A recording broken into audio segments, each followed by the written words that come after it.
Hello again. Well, I wasn't going to make another cooking video, and then I thought about this.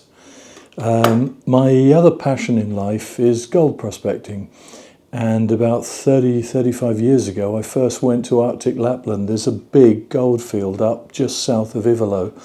Anyway, I went up there, met a lovely man called Calco, and there were all these different things he could cook. Oh, he could do reindeer this, reindeer that. There were loads of different stuff. He had a sort of cafe restaurant. And then he said salmon soup. And I said, I'll have that. Well, it was the best salmon soup I've ever had in my life. And I've always been trying to replicate it. And this is more or less what he did. So let's cook that today. It's absolutely delicious. Okay, so what's in this stew that I'm so fond of? Well, to start with, obviously salmon, and I've got some wild salmon, sockeye Atlantic here, but some lovely salmon. Potatoes, that's the bulk of the meal. I've got some onions, and this is a special thing. Now, this is halloumi, but when Calco made this for me, he called it toasted lap cheese. Now, I don't think we can get that in England, and this is the nearest thing I can find, but there was some other cheese he used, but this works perfectly well. And then we've got single cream, that'll go in much, much later, and masses of dill, which is the primary flavouring for this. So salmon, potatoes, onions, dill, and a toasted cheese. Let's get the potatoes on.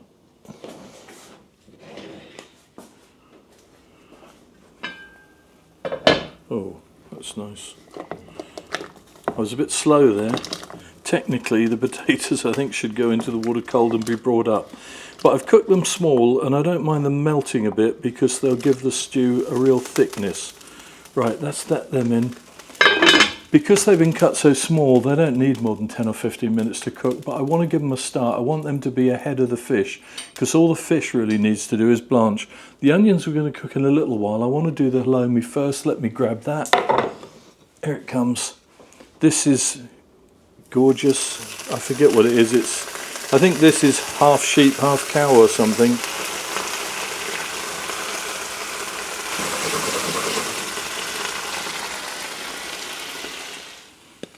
Right, the cheese is perfectly brown. I don't know if you can see that from over here. We'll come and have a close-up. Cheese is all cooked, so I want to get the cheese out. I want to get those onions in the frying pan, and I want to get that salmon in with the potatoes. So let's get these out. Fingers again, I think, fairly hot. This is great. I love this. You could just eat this on its own. Ouch. I'm not getting the last one. The last one's too hot.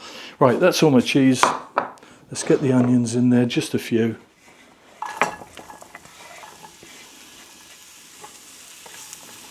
I'm going to put a tiny dash of water in there just to get the flavour of the cheese. Oh, there isn't much water in there. I just want the flavour of that cheese to come off the pan. Oops. Oh God, my food keeps falling out. Right, come on.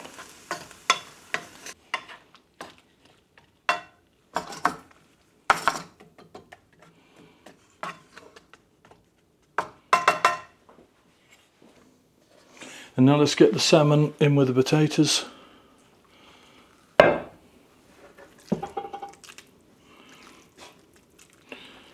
I'll stir this salmon in because I want it to sort of blanch like it is there now. I don't want the salmon, the potatoes are cooked a bit so they might fall apart, and that's fine. I don't want the salmon to fall apart, I want it to be in lovely little bits. We won't waste that one. Price of salmon. There we go. And this cheese, I don't want it in great big bits, so we're going to break it into like little squares. But I think an awful lot of the flavour comes from this cheese, and it wouldn't give us any flavour if it wasn't toasted.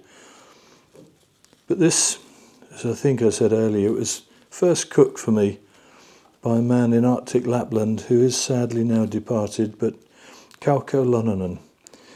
He set up a holiday village in Arctic Lapland where tourists could go panning for gold, and that's how we met. I was a tourist panning for gold at that time. But he was a remarkable man. He loved railways, so built a railway around his claim. I said to him once, why don't you just mine the claim for gold yourself and forget the tourists? And he said, if I mine the tourists, it lasts me all my life. If I mine The gold, it'll be finished in a few years. Anyway, so here's Kauko's lapis stew. Let's get this cheese in. I think this is like the secret ingredient. I like Irish chowders, but they don't have toasted cheese in. Not that I've had anyway.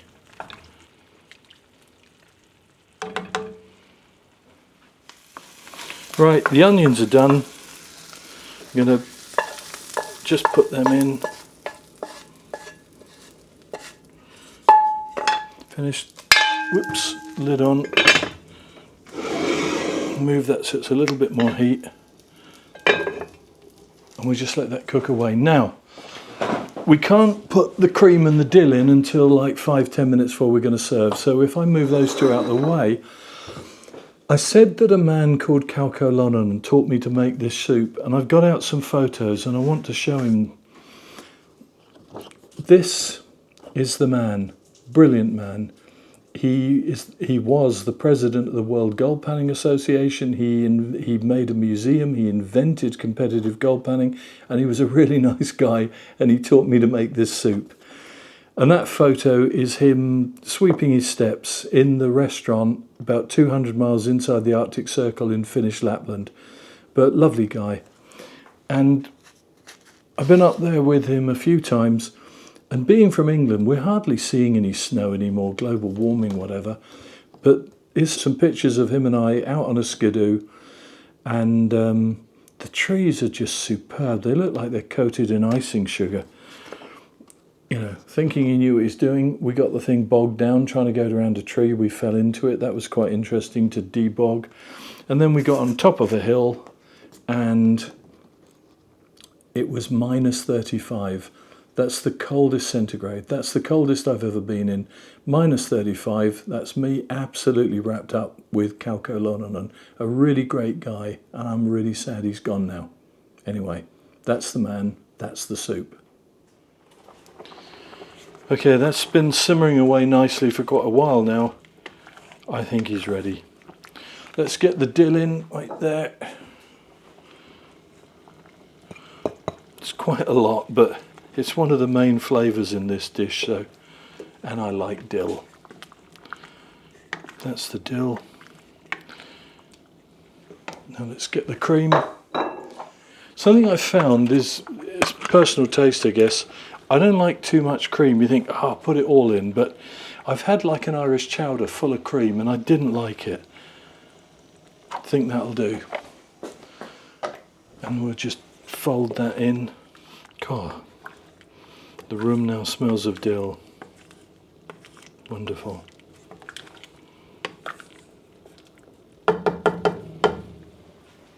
We're going to rest that now and, well, just let it simmer a little bit. Just bring it back. I don't want it to boil now it's had the cream in. Let's take that up a bit. Right. We'll just let that simmer 5-10 minutes. Let everything settle. Let the dill cook in. And then we'll try some. Well, I've let this simmer for a while. It looks wonderful.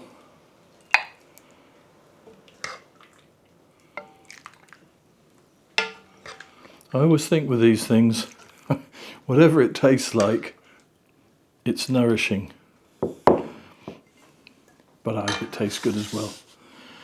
Here we go. I've got some bread and butter to go with it. Let's see what we've created today.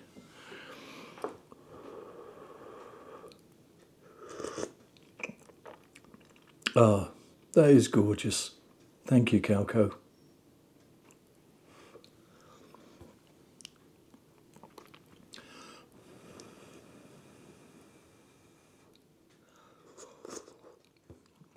Mm.